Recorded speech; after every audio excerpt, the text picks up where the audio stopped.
He traded a loyal, loving wife for a younger body and thought he'd won. 7 years later, she returned, powerful, stunning, and far richer. But what she did next wasn't just revenge, it was a masterclass in payback. Before we dive into this explosive story, make sure to hit that subscribe button for more jaw-dropping real-life dramas you won't believe are true. My name's Tasha, and 7 years ago, my world fell apart in a single afternoon. I was 31, married to Greg for 6 years, and thought we were happy. We had a cozy house in Atlanta, a dog named Rusty, and plans to start a family. Greg was a marketing executive, always charming, with a smile that could light up a room. I worked part-time as a graphic designer, but mostly I was the one keeping our home together, cooking dinners, planning vacations, making sure Greg had everything he needed to shine at work. It was a Tuesday when I found out. I was cleaning out the guest room and decided to organize Greg's old laptop bag. That's when I saw it, a text notification on his phone, which he'd left in the bag. "Can't wait to see you tonight, babe," it read, from someone named Melanie. My stomach dropped. I unlocked his phone. Thank God he never changed the passcode. And there it was. Months of texts, flirty emojis, and plans to meet up. Melanie was his 22-year-old intern, a blonde with a perfect Instagram feed and a laugh that sounded like wind chimes.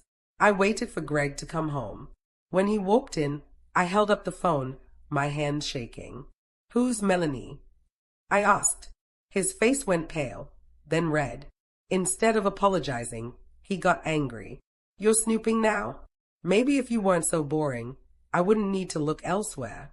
He blamed me for everything, said I wasn't fun anymore, that I didn't keep up with him, that Melanie made him feel alive.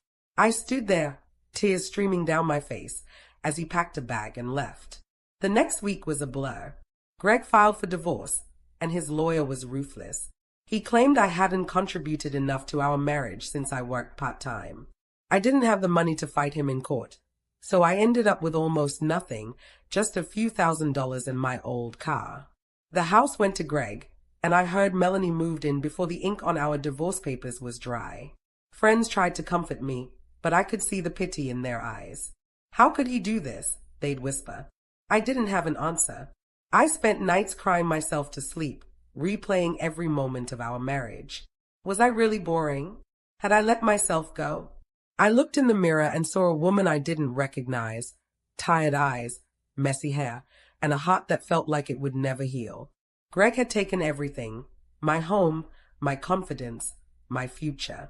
I heard through mutual friends that he and Melanie were living it up, throwing parties, posting pictures of their new life. Meanwhile, I was couch surfing at my friend Keisha's place, wondering how I'd start over. But something inside me refused to give up. Late one night, scrolling through my phone, I saw a quote, "The best revenge is a life well lived." It hit me like a lightning bolt. Greg thought he'd broken me, but I wasn't done. I didn't know how, but I was going to rebuild, and I was going to make him regret ever walking away. That was the moment I decided to fight back. Not with screams or lawsuits, but with something bigger. I was going to become someone he could never touch, someone he'd never forget. After Greg left me, I hit rock bottom. I was 31, divorced, and sleeping on Keisha's pull-out couch in her tiny Atlanta apartment. My savings were gone, my confidence was shattered, and every day felt like a reminder of what I'd lost. Keisha was a saint, cooking me meals and dragging me out for coffee, but I could tell she was worried. "Tasha, you got to get up," she'd say. "You're stronger than this." I wanted to believe her, but I felt like a failure. The first few weeks were the hardest. I'd scroll through social media and see Greg and Melanie posting about their perfect life, vacations in Miami, fancy dinners, her giggling in his arms. It made my stomach churn. I blocked them, but the images were burned into my mind. I couldn't afford my own place, and my part-time graphic design gigs barely covered my phone bill. I'd lie awake at night, wondering if this was it, if I'd spend the rest of my life scraping by while Greg got to be happy. One morning, Keisha handed me a notebook and a pen. "Write down what you want," she said. "Not what you had, but what you want now." I stayed at the blank page for an hour. Finally, I wrote, Asterisk, I want to be free. I want to be proud of myself. I want to never need Greg again. Asterisk, it wasn't much, but it was a start. I knew I had to do something to pull myself out of this hole. I'd always been creative, so I decided to try something new. I'd seen people selling stuff online, candles, jewelry, even digital art. I didn't have much money, but I had my laptop and a knack for design. I started making printable planners, simple ones for busy moms, students, anyone who needed to organize their life. I set up a little shop on a website called Etsy and priced them cheap, like $5 each. At first, I sold maybe 1 or 2 a week. But I kept at it, tweaking the designs, posting them on free social media accounts I made. Then I got lucky. A mom blogger with a big following shared one of my planners, and overnight, I had hundreds of orders. I was shocked. For the first time in months, I felt a spark of hope. I used the money to buy a better laptop and started learning about online business, watching free YouTube videos, reading blogs, anything I could find. I added more products, habit trackers, meal planners, even cute wall art. By the end of the first year, my little shop was bringing in enough for me to move into a studio apartment. It wasn't fancy, but it was mine. Around that time, I met someone who changed everything. Her name was Denise, a friend of Keisha's who owned a small real estate business.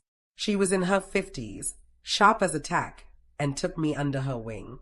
"You've got hustle," she told me over coffee, "but you need to think bigger." She taught me about investing, stocks, real estate, even crypto. I was nervous, but I started small, putting a few $100s into index funds and learning how to read market trends. Denise was patient, answering my endless questions, and soon I was making small but steady profits. I also started posting about my journey online, not the sad parts, but the wins. I shared tips on budgeting, starting a side hustle, and believing in yourself. People responded. My followers grew, and brands started reaching out for partnerships. I wasn't rich yet, but I was building something. Every sale, every new follower, every dollar in my investment account felt like a brick in a new foundation. I'd been broken, but I was rising. And deep down, I knew this was just the beginning. 7 years after Greg walked out, I was a different woman.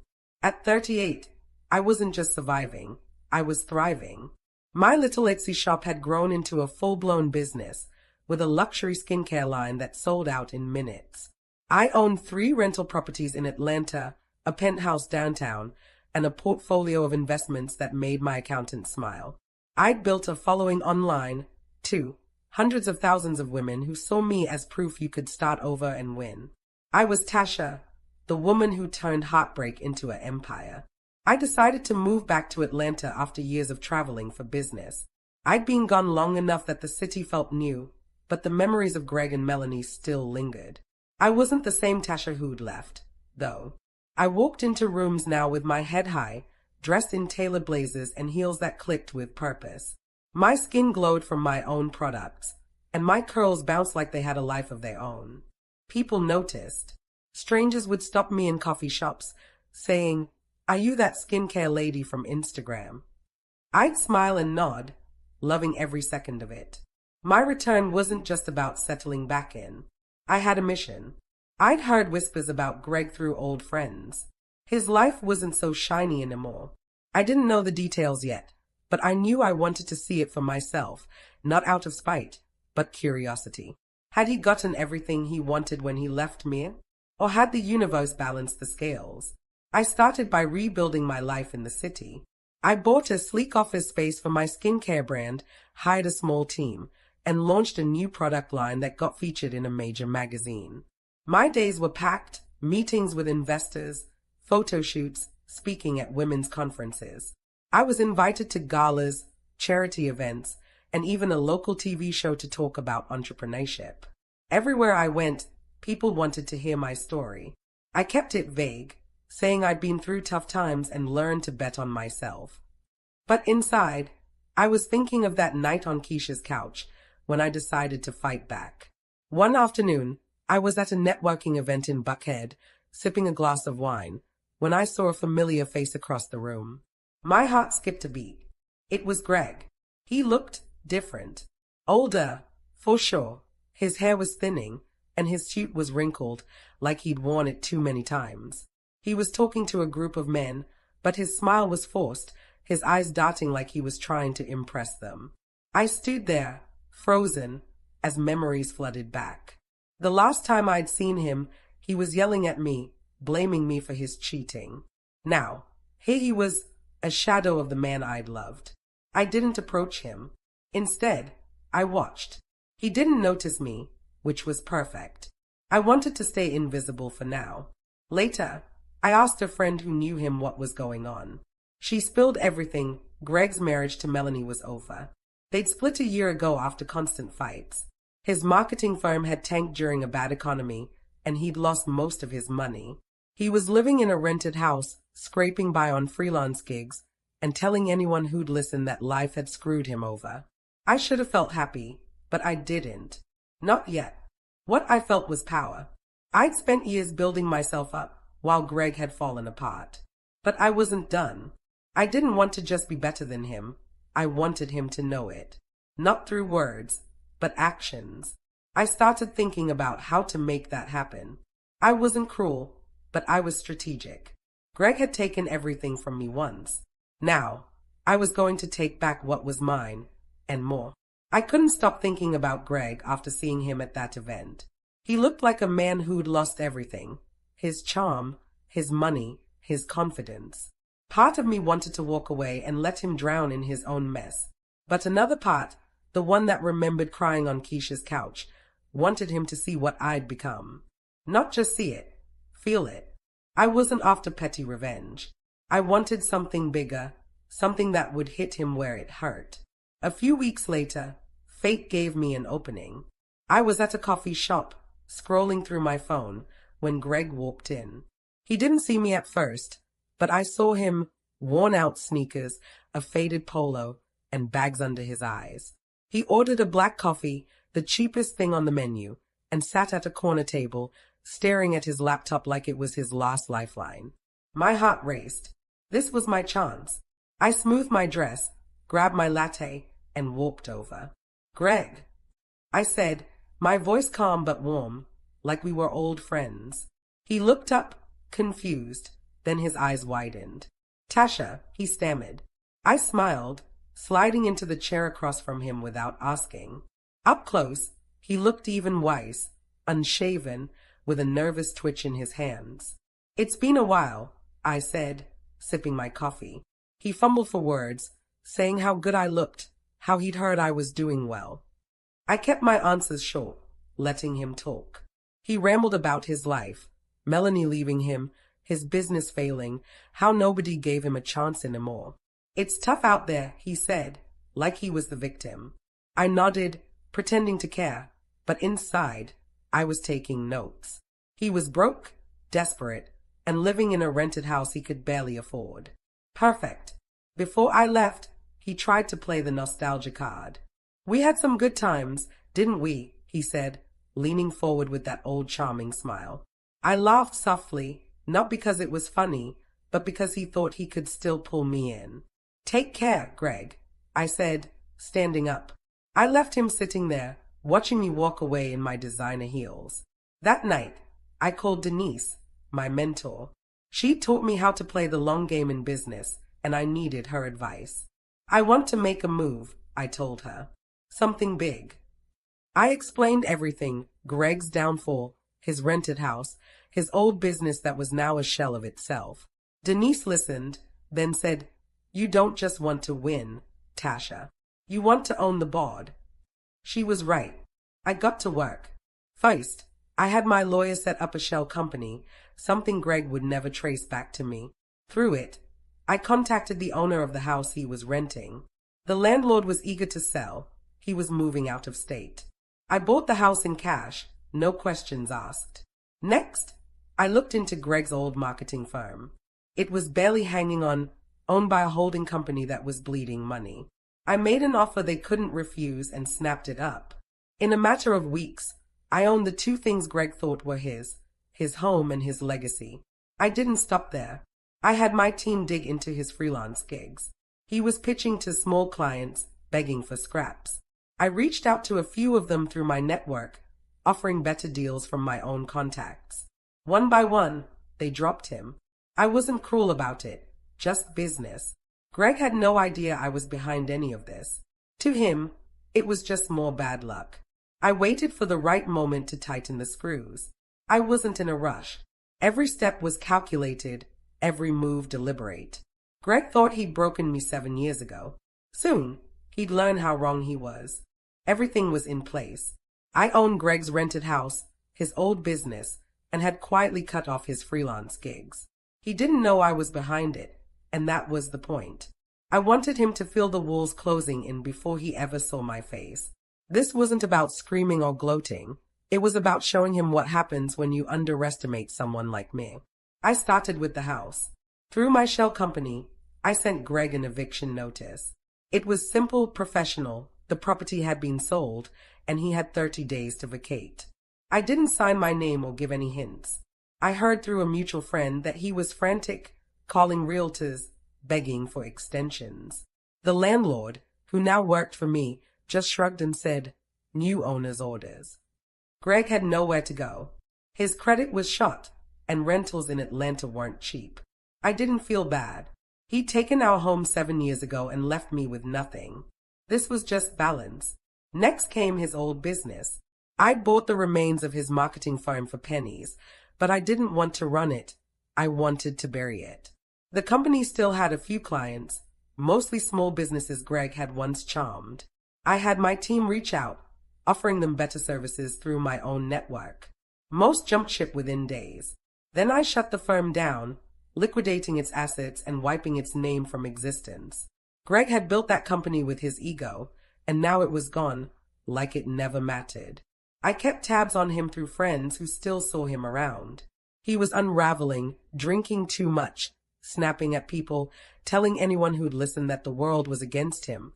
Poor guy, my friend Keisha said sarcastically over lunch. Calm as a real jerk. Huh. I just smiled and sipped my iced tea. She didn't know the half of it, and I wasn't ready to tell her yet. One day, I got a call from Greg. I hadn't expected it, but I'd kept my old number, so it wasn't hard for him to find me. His voice was shaky, desperate. "Tasha, I need to talk," he said. "I'm in a bad spot." I agreed to meet him at a diner, mostly to see how far he'd fallen. When I walked in, he was already there, hunched over a cup of coffee, looking like he hadn't slept in days. I sat down, my purse on the table, my face calm. "Tasha, you look incredible," he said, like flattery would win me over. Then he launched into his sob story, Melanie leaving, his business collapsing, the eviction notice. "I don't know what to do," he said, his eyes pleading. "You've done so well. Maybe you could help me out? For old time's sake." I let him talk, nodding like I cared. Inside, I was ice. He wasn't sorry for what he'd done. He was just sorry it didn't work out. "I'm not in the business of fixing other people's mistakes," I said finally, my voice steady. "You made your choices, Greg." His face fell, and for a moment, I saw the man who'd blamed me for his cheating all those years ago. He didn't argue, though. He just looked down at his coffee, defeated. I stood up, leaving a 20 on the table for his bill. "Good luck," I said, and walked out. That was the last time I'd ever sit across from him. I'd taken everything he had left, not out of hate, but because I could. Because I'd earned the right to. As I drove back to my penthouse, I felt lighter than I had in years. The game was almost over. There was just one more move to make, one final way to show the world, and Greg, who I'd become. With Greg's world in pieces, I could have stopped. I'd taken his house, his business, his last scraps of pride. But I wasn't done, not because I wanted to hurt him more, but because I wanted to show everyone what was possible. I'd rebuilt myself from nothing, and I needed the world to know that story. Not just for me, but for every woman who'd been left behind, betrayed, or told she wasn't enough. This was my victory lap. I decided to host an event in Atlanta, something big. I called it Rise Up, a celebration of women rebuilding. It was part gala, part conference with speakers, live music, and a focus on women who'd turn pain into power. I rented out a stunning venue downtown, a glass-walled ballroom with views of the city skyline. My team worked for weeks to make it perfect. White flowers, gold accents, a red carpet for photos. I invited entrepreneurs, influencers, and everyday women who followed me online. The guest list was over 500, and tickets sold out in days. The night of the event, I stood in my penthouse, slipping into a floor-length emerald gown that hugged my curves. My hair was swept up, my skin glowing under the chandelier light. I looked in the mirror and saw the woman I'd always wanted to be, strong, radiant, unstoppable. Keisha, who'd flown in to help, whistled when she saw me. "Girl, you're a queen," she said. I laughed, but for the first time, I believed it. At the venue, the energy was electric. Women in gorgeous dresses mingled, swapping stories of their own comebacks. Denise, my mentor, gave a speech about taking risks. A singer I'd hired brought the crowd to tears with a ballad about healing. Then it was my turn. I stepped onto the stage, the spotlight warm on my face, and looked out at the sea of faces. I wasn't nervous. This was my moment. I was 31 when my husband left me for a younger woman. I began. The room went silent. I told them everything: Greg's betrayal, the divorce that left me broke, the nights I cried myself to sleep. I talked about starting my business on Keisha's couch, learning to invest, building a skincare empire. I didn't name Greg, but I didn't have to. The story was enough. He thought he'd broken me, I said. But he didn't. I broke the limits he put on me. I shared how I'd bought back my power, literally and figuratively. I mentioned the house and the business, keeping it vague but clear. I'd outplayed him at his own game. The crowd erupted in cheers. I ended with a call to action. Whatever broke you, don't let it define you. Rise up. Build something they can't touch. Someone recorded my speech, and by morning, it was everywhere. Clips went viral on social media, racking up millions of views. Women posted comments like, "This is my story too," and "Tasha, you're my hero." Brands reached out for partnerships. My skincare line sold out again. The world didn't just hear my story, they felt it. I never checked on Greg, but I didn't need to. Friends told me he'd left Atlanta, chasing some dead-end job in another state. He was a footnote now, irrelevant. Melanie, I heard, was trying to be an influencer, but her posts got no traction. They were both ghosts of my past, fading further every day. I kept moving forward. My business grew. I started a foundation to help women start their own companies. I traveled, laughed, lived. The pain of 7 years ago was gone, replaced by a fire that nothing could extinguish. I wasn't just richer than Greg. I was healed, empowered, and loved by millions, but most importantly, by myself.